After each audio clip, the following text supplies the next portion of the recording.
Saudara-saudara kaum muslimin, alhamdulillah kita masih dapat bertemu di dalam mempelajari bahasa Arab. Namun sebelumnya perlu kami sampaikan bahwasanya bahasa Arab termasuk di dalam bagian agama Islam yang merupakan alat untuk memahami Al-Quran maupun sunnah Rasulullah SAW. Sehingga mempelajari bahasa Arab merupakan salah satu ibadah yang agung. Oleh karena itulah kita tidak lupa selalu berusaha untuk mengikhlaskan niat kita di dalam mempelajari ilmu ini, agar nantinya dimudahkan oleh Allah Subhanahu wa taala di dalam mendapatkan manfaat dari ilmu yang akan kita pelajari ini. Pada pertemuan kita kali ini kita akan membahas tentang salah satu dari istilah di dalam bahasa Arab, apa yang dikenal dengan al-idhofah. Apa yang dikenal dengan al-idhofah. Yang dimaksud dengan idhofah adalah bentuk penyandaran antara satu kata dengan kata yang lain. Kami ulang bahwasanya yang dimaksud dengan idhofah adalah bentuk penyandaran antara satu kata dengan kata yang lain. Untuk memperjelas dari definisi ini kita perhatikan contoh berikut. Misalnya kita mempunyai kata Rasulullahi, ya, kita mempunyai susunan kata Rasulullahi. Kita perhatikan Rasulullah tersusun dari dua buah kata, yaitu Rasul dan lafdzul jalalah Allah, yang mempunyai arti utusan Allah. Baik, awalnya kita mempunyai kata Rasul, ya, sebagai kata yang pertama yang mempunyai arti utusan. Nah, kita ingin lebih mengkhususkan artinya lagi. Maksudnya, utusannya siapa? Atau utusan dari siapa? Nah, kalau sudah demikian, maka kata Rasul ini harus kita sandarkan pada kata yang lain. Untuk apa? Untuk memperjelas maksud yang kita inginkan. Bahwasanya Rasul atau utusan yang kita maksud adalah utusan dari Allah atau Rasulnya Allah. Ya, maka Rasul baru kita sandarkan pada lafdzul jalalah Allah. Artinya Rasulullah yang mempunyai arti utusan dari Allah. Nah, bentuk penyandaran semacam ini di dalam bahasa Arab dikenal dengan al-idhofah, ya.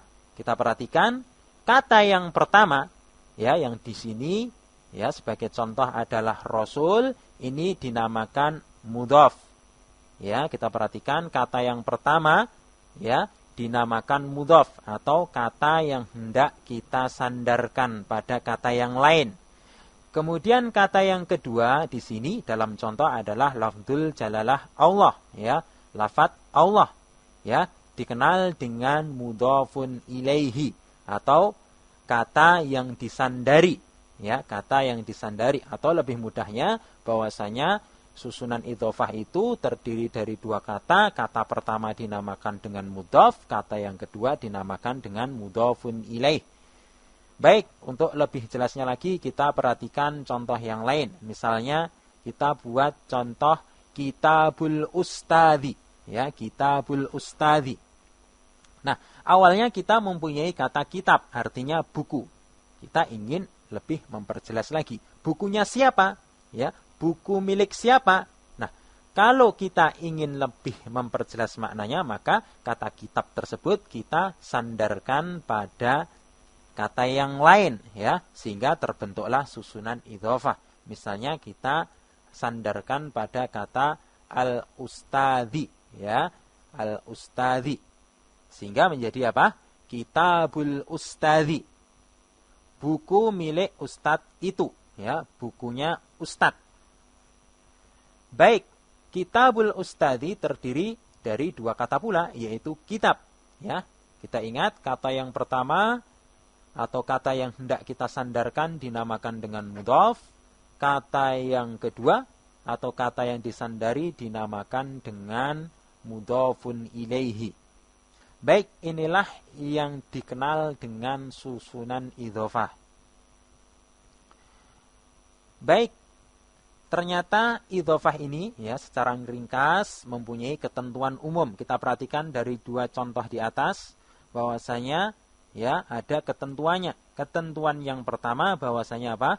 Bahwasanya mudhaf tidak boleh ditanwin.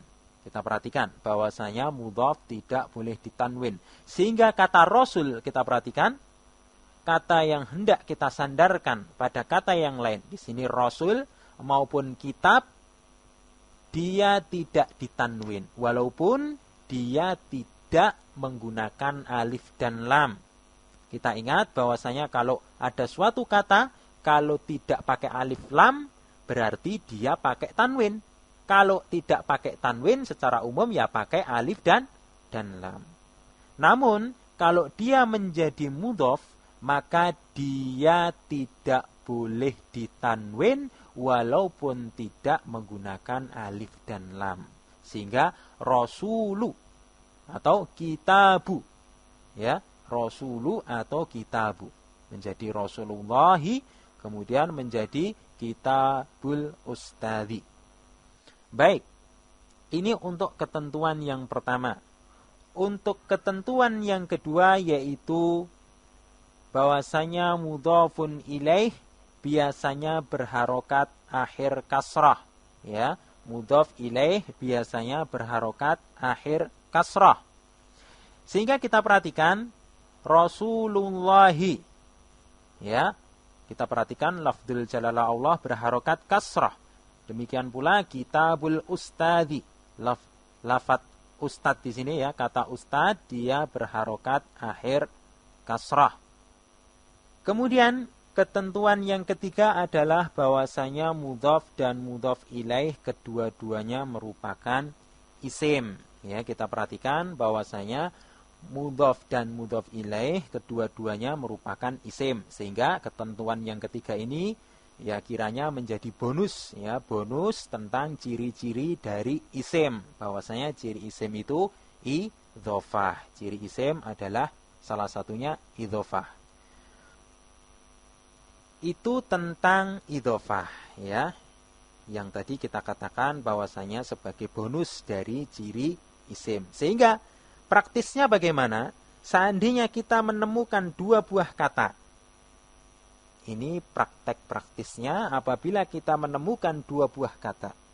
Kata yang pertama dia tidak bertanwin. Namun dia juga tidak memakai alif dan lam. Kemudian kata yang kedua dia berharokat kasroh walaupun tidak kemasukan huruf jer. Ya, kata yang pertama dia tidak bertanwin, kemudian ketemu kata yang kedua dia tiba-tiba kok berharokat kasroh walaupun tidak ada huruf jernya, maka dua buah kata tersebut kita katakan sebagai isim. Contohnya misalnya kitabul ustad. Ya, kitab merupakan isim, al ustad merupakan juga sebagai isim. Ini merupakan ya penjelasan singkat tentang idhofah. Ya, idhofah sekali lagi juga merupakan salah satu ciri dari isim.